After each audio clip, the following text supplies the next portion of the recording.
राजस्थान में बड़ा फैसला हो सकता है दर्शकों। खबर तो यह है कि वसुंधरा राजे सिंधिया का पत्ता साफ हो जाएगा और राजस्थान में नया मुख्यमंत्री बनाया जा सकता है और 2 डिप्टी सीएम भी शपथ ले सकते हैं। इतना ही नहीं, कल सीएम और डिप्टी सीएम के नाम पर मोहर लग सकती है। पर्यवेक्षक दल की बैठक में 1 लाइन का प्रस्ताव होगा, जिसके बाद मोहर लग जाएगी कि अगला मुख्यमंत्री कौन रहेगा। बैठक से पहले जेपी नड्डा ने विधायकों से बात भी की है। गजेंद्र सिंह शेखावत को दिल्ली बुलाया गया दर्शकों और गजेंद्र सिंह शेखावत दिल्ली पहुंच भी गए। ऐसे में कई नामों की चर्चा चल रही है। सबसे पहले सुनील बंसल का नाम मैदान में आ गया है, जो आपको दिखाई दे रहे हैं। बंसल मोदी के बड़े करीबी माने जाते हैं और राजस्थान के रहने वाले हैं। खास बात क्या है, संगठन में काफी पकड़ है, कार्यकर्ताओं में मजबूत और संघ पृष्ठभूमि से भी आते हैं। पार्टी में काफी सक्रिय रहे हैं, ग्राउंड जीरो पर काम करते रहे हैं। लेकिन ओम माथुर छुपा रुस्तम निकल सकते हैं। क्यों निकल सकते हैं बताता हूं आपको। गुजरात में मोदी के साथ काम कर चुके हैं और राजस्थान के प्रदेश अध्यक्ष भी रह चुके हैं। इतना ही नहीं, बीजेपी के राष्ट्रीय उपाध्यक्ष भी हैं। एक और बात, 9 राज्यों में प्रभारी रहे हैं, ज्यादातर में जीत मिली। छत्तीसगढ़ भी इसमें शामिल है क्योंकि छत्तीसगढ़ का प्रभार भी इन्हीं के पास था। लेकिन वसुंधरा को लेकर अब सस्पेंस बढ़ गया है। कैसे बढ़ गया है? धीरे धीरे वो रेस में पिछड़ती जा रही है। उनकी जो अकड़न है, वो रवैया उनके आड़े आ रहा है, बीच में आ रहा है। बगावती तेवर उनकी मुश्किलें बढ़ा रहे हैं। बड़ी और अहम बात क्या है, कल तक वसुंधरा राजे सिंधिया दिल्ली में ही थी और राजस्थान लौटते ही वो एक्टिव हो गई हैं, फिर से सक्रिय हो गई हैं। अपने घर पर विधायकों से बैठक कर रही हैं। इसके पहले भी कई बार वो बैठक कर चुकी हैं और रिजल्ट के बाद राज्यपाल से भी मिलने के लिए गई थी, ये जानते हुए भी कि वसुंधरा पार्टी की अध्यक्ष नहीं है। पार्टी ने उन्हें सीएम का चेहरा भी नहीं बनाया है। सीएम से हटने के बाद 5 साल तक वो एक्टिव नहीं थी, जब सरकार चली गई थी उनके 2018 में। अब आप देखिए किसी तरह का माहौल छत्तीसगढ़ में बन रहा है। लेकिन सीपी जोशी क्या कुछ कह रहे हैं, सुनवाता हूं आपको। अभी चुनाव के नतीजे आए हैं। सभी माननीय विधायकगण अपनी जहां मन्नत थी वहां पूरी कर रहे हैं। सभी जनता जनार्दन का धन्यवाद अर्पित कर रहे हैं। हमारे पर्यवेक्षकों की नियुक्ति हो गई है। शीघ्र ही उनका समय आते ही विधायक दल की बैठक की तिथि तय कर देंगे और सब लोग इसमें भाग लेंगे। और अब राजस्थान की एक और बड़ी खबर आपको बताने वाला हूं। राजस्थान में जिसका इंतजार था, पुलिस ने वही किया है। सिंघम ने एक्शन लिया और ये तीनों जो आपको दिख रहे हैं, जो बड़े आरोपी थे, जिनकी तलाश में पुलिस लगी हुई थी, इनका एनकाउंटर हो गया। क्यों कह रहा हूं एनकाउंटर, दिखाता हूं। सबसे पहले तस्वीर देखिए आप। गोगा मेडी की हत्या दिनदहाड़े कर दी गई और ये वो सीसीटीवी है जिसमें बंदूक लहराते हुए ये जो आपको दिख रहे हैं, पहले इन्होंने हत्याकांड को अंजाम दिया और उसके बाद वहां से भाग गए। भागते भागते ये देखिए, अगली तस्वीर दिखाइए जरा।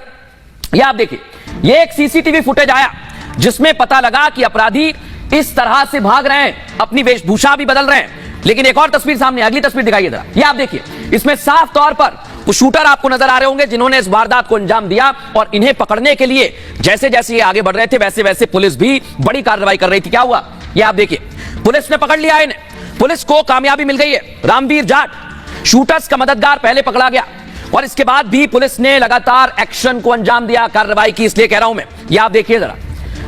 उधम, ये भी शूटर्स का मददगार है, इससे भी पूछताछ की जा रही है। बड़े खुलासे होने की उम्मीद है।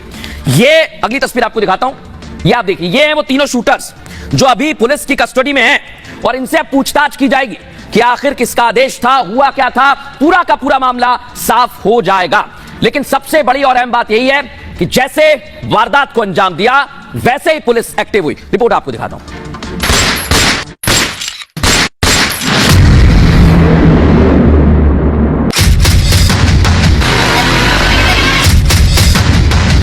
जयपुर में सुखदेव का मर्डर करने वाले हत्यारों का हो गया एनकाउंटर। मतलब 5 दिन के अंदर गोली बरसाने वाले शातिर गुनहगार शिकंजे में आ गए और इसके साथ ही राजस्थान पुलिस ने ऐलान कर दिया कि अपराधी बख्शे नहीं जाएंगे। नितिन फौजी के अभी इस गैंग से जुड़ा था, इसको इस गैंग के बारे में ज्यादा जानकारी नहीं है। और रोहित राठौड़ है, ये पहले से जुड़ा हुआ, इस तरह से उनके पास भी इन्फॉर्मेशन था। उसको थोड़ा डिटेल में इंट्रोगेट करना चाह रहे थे वो लोग, इसीलिए उनको ले गए। उसके इंट्रोगेशन हो गया, उसके बाद उनको लेके आ गए। गोगा मेडी हत्या की जांच में जिस दिन से राजस्थान पुलिस के सिंघम की एंट्री हुई, उसी दिन से अपराधी खौफ में आ गए थे। शातिर शूटर एक शहर से दूसरे शहर और एक राज्य से दूसरे राज्य भागते फिर रहे थे। वो हथियार छिपाकर और सबूत मिटाकर बचने की प्लानिंग कर रहे थे। एजेंसियों को चकमा देकर वो कनाडा भागना चाहते थे, जहां गोल्डी बरार और रोहित गोदारा समेत कई नामी अपराधी भी रह रहे हैं। लेकिन सुपर कॉप ने एनकाउंटर कर हत्यारों की सारी साजिश नाकाम कर दी। तो सुपर कॉप ने इस पूरे एक्शन को कैसे अंजाम दिया, कैसे कार्रवाई की। हत्यारे भाग रहे थे, लेकिन उनका एनकाउंटर कैसे हुआ है, अब मैं आपको बताने वाला हूं। दिखाता हूं आप, ये आप देखिए। कुछ इसी तरह भाग रहे थे दर्शकों, ये आपको दिख रहे हैं, ये वही आरोपी है रोहित और नितिन। और पुलिस पहले से तैयार थी और जो दूर आपको होटल दिख रहा है उसी में ठहरे हुए थे। इसी प्रकार का होटल था। गोगामेडी की हत्या करने वाले दोनों शूटर्स अब गिरफ्तार हो गए। साथ में उनका एक मददगार उधम भी शिकंजे में आ गया है। मर्डर कर भागे हत्यारे अपनी चालाकी की वजह से फंस गए दर्शकों। कैसे? लगातार ठिकाने बदलने की चाल और पुलिस को इसके सबूत मिल गए। होटल में नकली दस्तावेज देकर छिपने की चाल भी काम नहीं आई और चंडीगढ़ से दोनों शूटर्स और उनके साथी को पकड़ा गया।